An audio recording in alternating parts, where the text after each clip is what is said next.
द्वापर युग में पौंड्रक पुंड्र देश का राजा था। वह खुद को कृष्ण बताता था।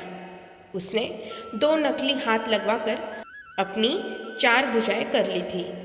इसके अलावा नकली सुदर्शन चक्र, शंख, तलवार, मोर मुकुट, कौस्तुभमणि और पीले वस्त्र भी धारण कर लिए थे। फिर उसने भगवान श्री कृष्ण को चुनौती दी, उनका मखौल उड़ाया।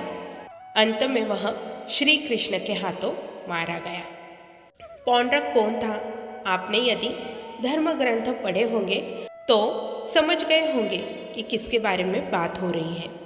भगवान श्री कृष्ण की लीलाओं को लेकर यूँ तो लोगों की नई पीढ़ी भी जिज्ञासु रही है, किंतु धर्म ग्रंथों में श्री कृष्ण के समय में ऐसे अनेक राक्षस राजाओं का वर्णन है जिनके बारे में बहुत कम ही लोग जानते होंगे।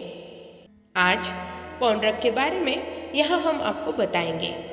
पौंड्रक राजा जो खुद को असली कृष्ण बताता था, वह रूस देश मिर्ज़ापुर का राजा था।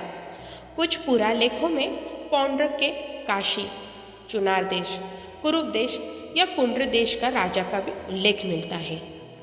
कौशिकी नदी के तट पर किरात, वंग एवं पुंड्र देशों पर उसका स्वामित्व था। पौंड्रक मूर्ख एवं अविचारी था जो अनीतियों पर चलता था।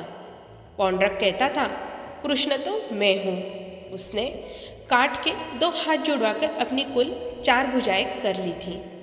इसके अलावा उसने अपना नकली चक्र, मोर मुकुट, शंख, तलवार, कौस्तुभमणि तक बनवा लिए थे। वहीं पौंड्रक के सलाहकार एवं मंत्रियों आदि ने भी उनके कान भरे थे और उसे कहते थे कि आप भगवान विष्णु का अवतार है। मथुरा वाला कृष्ण तो काला है, ग्वाला है, तुम समस्त पृथ्वी पर शासन करो। भगवान श्री कृष्ण के जैसी पौंड्रक के बारे में एक बात और थी। पौंड्रक के पिता का नाम भी वासुदेव था, इसीलिए पौंड्रक खुद को वासुदेव कृष्ण मानता था। उसने भगवान श्री कृष्ण को नकली कहकर उन्हें बुरा भला बोलना शुरू कर दिया। उनका उपहास उड़ाता था।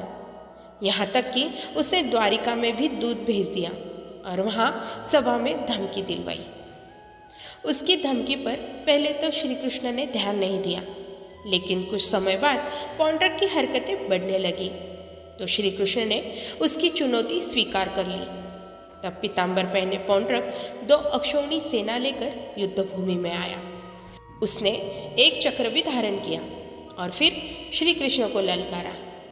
तब श्री कृष्ण ने अपना सुदर्शन चक्र छोड़ा और पौंड्रक समेत सभी सेना को मार गिराया। तो सारे मिलके बोलो, जय श्री कृष्ण।